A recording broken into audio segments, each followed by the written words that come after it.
మిత్రులారా, మీకు ఆశ్చర్యం కలగవచ్చు. స్వామి వివేకానంద యొక్క అత్యద్భుత విజయము వెనక తమిళనాడులో ఒక స్కూల్ టీచర్ ఉండేవాడండి. He did not subscribe to Advaita Vedanta. He was a poor teacher who could not support his own family. ఆయన పేరు అలసింగ పెరుమాళ్. స్వామి వివేకానంద నేను షికాగో వెళ్ళాలి అన్నప్పుడు ఇంటింటికి వెళ్ళి డబ్బు సేకరించి తీసుకొచ్చి వివేకానందుడి ముందు పెట్టినటువంటి వాడు అలసింగ పెరుమాళ్. అది సరిపోకపోతే మైసూర్ మహారాజు, కత్రి మహారాజు, రాజా బ్రాహ్మణుడు డబ్బులు ఇచ్చారు, అది వేరే విషయం. బట్ ఈ first crowd funding in India was by the person called Alasinga Perumal. Vivekananda నాకు అమ్మ నుంచి ఆజ్ఞ రాలేదయ్యా, నేను అమెరికాకి వెళ్ళేది లేదు, ఈ డబ్బు నాకు వద్దు అన్నాడు.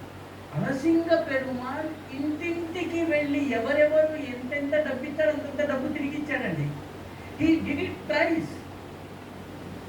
He pulled up money, he redistributed money, he gave back the money.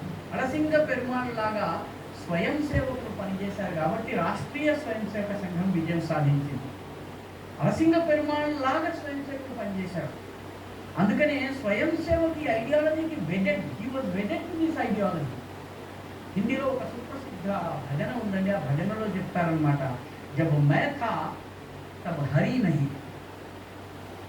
నేను ఉన్నప్పుడు హరి లేడు, అబ్ హరి హై మే నహి. ఎప్పుడైతే హరి వచ్చాడు ఇంకా నేను లేదు, అద్వైతము మాత్రమే. తరువాత లేదు ప్రేమ గలి అతి సాంకరి. ప్రేమ మార్గము ఎంత ఇరుకైనది. సంక్రీలా గలి అంటే సంక్రీల అంటే హిందీలో ఇరుకైనది. ప్రేమ గలి అతి సాంకరి జామే దో న సమాయ్. స్వయం సేవకు ఈ భావనతో పనిచేశాడు కాబట్టి రాష్ట్రీయ స్వయం సేవక సంఘం పెరిగింది. మిత్రులారా, 1925 నుంచి 40 వరకు డాక్టర్ హెడ్గేవార్ సంఘానికి నాయకత్వం వహించారు. డాక్టర్ హెడ్గేవార్ సమయంలో ఇచ్చినటువంటి స్లోగన్ ఏంటంటే, ఈ దేశంలోని పట్టణాలలో 3%, గ్రామాలలో 1% స్వయం సేవకులు తయారైనట్టయితే ఈ దేశాన్ని పరమోన్నత స్థితికి తీసుకెళ్ళగలరు. That was the target given to the swayamsevak. परंतु गुरुजी 1940 to 1973 వరకు సంఘానికి నాయకత్వం వహించారు. 74 వరకు. చాలా తమాషా ఏంటంటే Guruji was not part of the first batch of స్వయం సేవక్. ఆయన చాలా తరువాత